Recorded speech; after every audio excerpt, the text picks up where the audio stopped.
Evening, ladies and gentlemen, I'm Ryan Wilson from SRN Gaming, and today I'm going to bring you the first in a series of videos that I would like to call Lasting Impressions. Now, just what are these videos about? Well, I'm going to take a game that I've completed, or a game that I'm near completing, and give my overall thoughts, opinions, and impressions on the game. Now, this game could be something recent, it could be something a bit more retro, something older, but it's mostly going to be a game that I've completed recently that's still stuck in my head. And today we're going to be looking at BioShock Infinite. Now, I will say from the get-go that there may be some spoilers in this video. I'll try and let you know as much as possible when I'm going to be heading to a bit where I'll talk about some spoilers, and there may not be spoilers, but I can't exactly guarantee that at this point. I'm not quite sure where this video is going to be going. It's not quite structured, it's quite free-flowing, quite open, but I'll be sure to let you know, and I'll annotate the video definitely if there are any spoilers. So yeah, BioShock Infinite. Bit of an interesting game, this one. I didn't pick it up on release. I picked it up quite a while after release, about a month ago, I'd say. And, well, it's a pleasant surprise. I played the first BioShock, not extensively, and I really enjoyed that. Albeit being a little claustrophobic, the scare factor was definitely heightened a bit. But as a game, I'm a little bit of a masochist in terms of video games, so that wasn't too bad. And it was definitely enjoyable. Lots of cool areas to explore, not particularly open, but it felt more like a maze than anything, right? You know, you had your sort of main route, but you could go in various different offshoots and down various corridors, lots of exploring. Very fun. The combat was incredibly weak, and even now with BioShock Infinite, the combat is still easily the weakest part of the game. But yeah, I enjoyed the first BioShock. I couldn't play the second BioShock because, you know, it's attached to Games for Windows Live, and for some reason, I can't actually play half my Games for Windows Live catalog because they decide to crash, and even the fixes on PC Gaming Wiki don't work for me, which is a terrible shame because I've heard very good things about BioShock 2, and I'd love to play it, but alas, I've had to skip that one over and go straight to Infinite. Now, there are a couple of things I will talk about as we get into this, just to compare it to the first BioShock game. And the first, I'm going to say, are the areas, you know. BioShock Infinite, it sort of gives you a false sense of openness, okay? You feel that you've got lots to explore. It's a big, wide open world, and physically it is, you know. You look at it, you're in the fucking sky. You know, there's bugger all walls to stop you going anywhere. In theory, there would be. But the idea that you've got the open sky ahead of you and there's nothing but clouds beneath you, it's all a lie. It's a big lie. It's just a cardboard cutout there. In reality, playing the game, the area is a hell of a lot smaller than BioShock, the first one. The thing with BioShock, although it was enclosed, it was underwater, and generally the areas that you fought in weren't huge. There was a lot to go on. You know, you had lots and lots of corridors, like I mentioned, to explore, and you just don't get that in BioShock Infinite. I mean, sure, you get these giant set pieces, but that's it. You don't get much more. And of course, you've got your corridors, you've got your streets, which lead you from big open battle arena to the next big open battle arena. But there aren't many offshoots. You can't really run about the place. You can't explore, which I missed. I loved doing that in the first BioShock, and I can't do it with Infinite. As much as, you know, you might say, oh, there's plenty you can explore. You can find all sorts of hidden items. It doesn't really extend to more than going into a shop and finding some money under a till, or just going into the toilets in a bar. Although I will praise the level design in some of the areas. I found using the sky rail, or sky hook, or something along those lines, a big bloody rail thing that you've got. Those were very, very fun to use, definitely. And yeah, although there's not a whole lot to explore, the big areas are definitely fun to fight in. You know, especially when you've got the bosses, and the bosses are very kinetic in here. They don't just sort of stand still, you avoid an attack, and then you wail on them for half an hour. They're running about as well. You've got to stay on your toes. You've got to really utilize the areas you've got to its full extent, and that includes using the rails to sort of fly around. And there are even bosses that will sort of electrify the rails, and you'll have to then jump off and then sort of figure out how to use the ground to your advantage whilst they're electrifying the rails, etc. So while there isn't a whole lot to explore, you can't really go off the beaten track very much. In general, the combat areas are definitely well thought out and very fun to fight in, and I enjoyed that sort of part of the combat. But there was another part of the combat that I didn't really enjoy either, and that was just using the weapons and using the vigors. See, the weapons in this game, they had potential. And what do I mean by that? Well, they're very bog standard. You've got a lot of variety, don't get me wrong. You know, you've got everything from pistols to rocket launchers and grenade launchers. You know, if you have a weapon of preference in any first-person shooter, you're going to find the equivalent of it in here. There's no doubt about that at all. You know, you like shotguns? Have a shotgun. You like machine guns? You have a machine gun. Do you like to use a sniper rifle or a carbine to headshot people? Go ahead. Feel free to use your carbine. But it is just a carbine. It is just a pistol. It is just a shotgun. Now, you've got stuff like rocket launchers and grenade launchers there, but again, they're bog standard. They're the sort of thing that you get in any game. There's nothing really special to them. And you've got this amazing world, this amazing city of Columbia with this fantastic technology and these ideas that come straight out of a Doctor Who episode. Yet we're stuck with the weapons that we would be using back in the early 20th century, and you know, there's a little bit of creative liberties going on here with stuff like the rocket launchers and the grenade launchers, but it's not something that.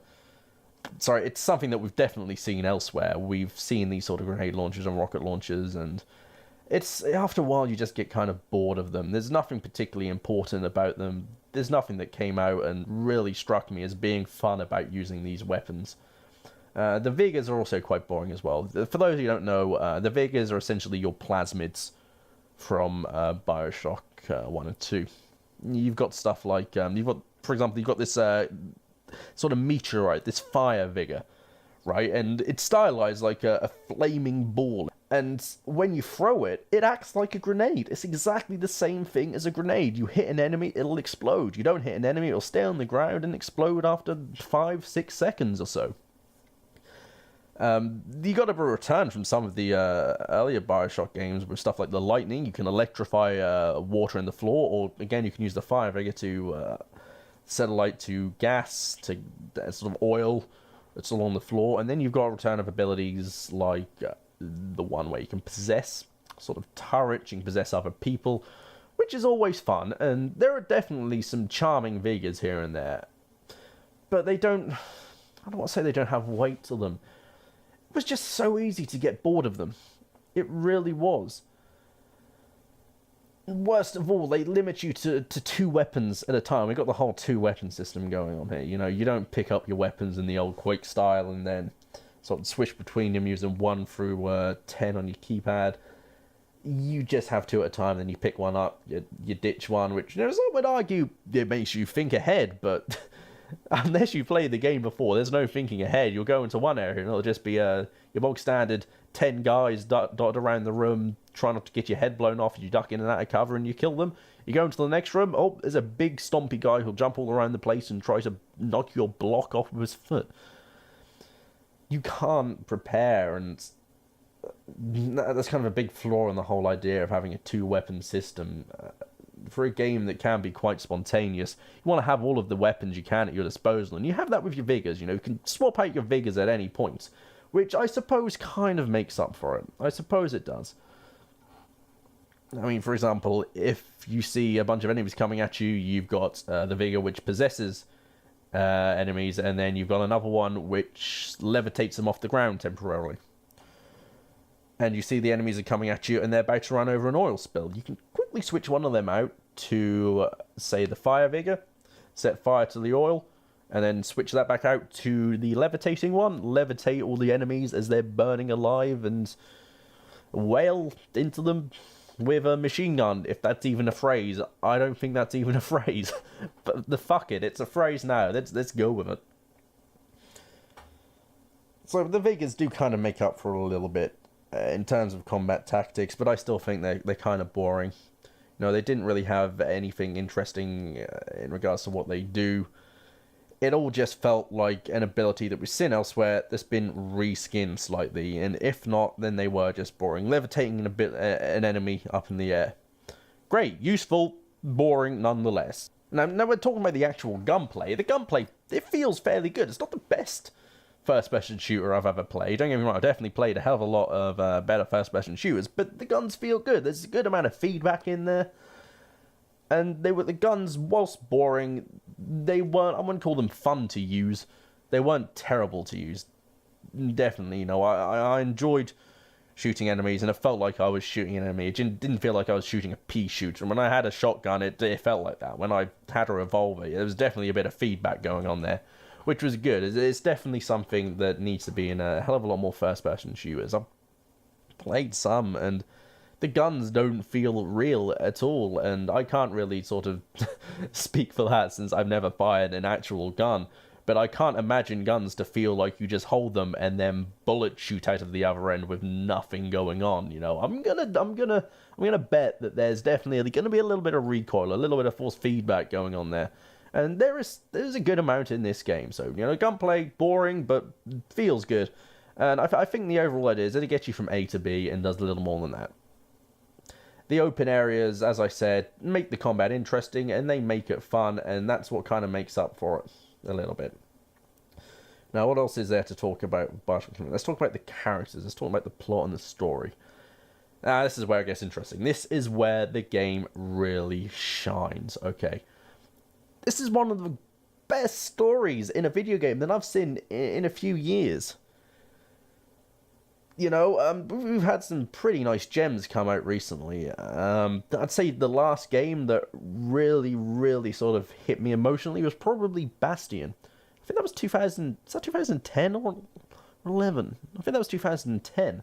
But Bastion is kind of the level where I set games at. It just told a story really well, and it really hit you emotionally, and BioShock Infinite did that as well. You've got some great characters in there. When the game was sort of marketed, I believe somebody said it was marketed towards your sort of frat boys. And that made me worry. I was like, oh, well, is this protagonist, Mr. Booker DeWitt, is he going to be your standard sort of, I'm a masculine hero man, and I'm here to save the damsel in distress? Is that what's going to happen here? Because I don't want that. I don't mind having male protagonists. I just don't want them to be your bog standard male protagonist that we see everywhere, because it's boring. God, is it boring? And there's a reason why I love seeing female protagonists in video games. It's not because I'm some neo-feminist or whatever. It's because male protagonists have gotten boring as of late. It's so incredibly boring, but Booker DeWitt isn't. He might come across as that at the start. He's a little bit edgy. He's a little bit of an asshole. And, his motives, he kind of sticks towards the job. He's not particularly emotional at the start of the game. And this is why I'm going to start going into the realms of sort of spoilers here. So, if you haven't played the game, it might be safe for you to not listen from this point on. Again, I'll annotate the video. But you get at the start of the game, and he's focused on getting Elizabeth, this girl who's apparently in prison somewhere in Colombia, this big floating city.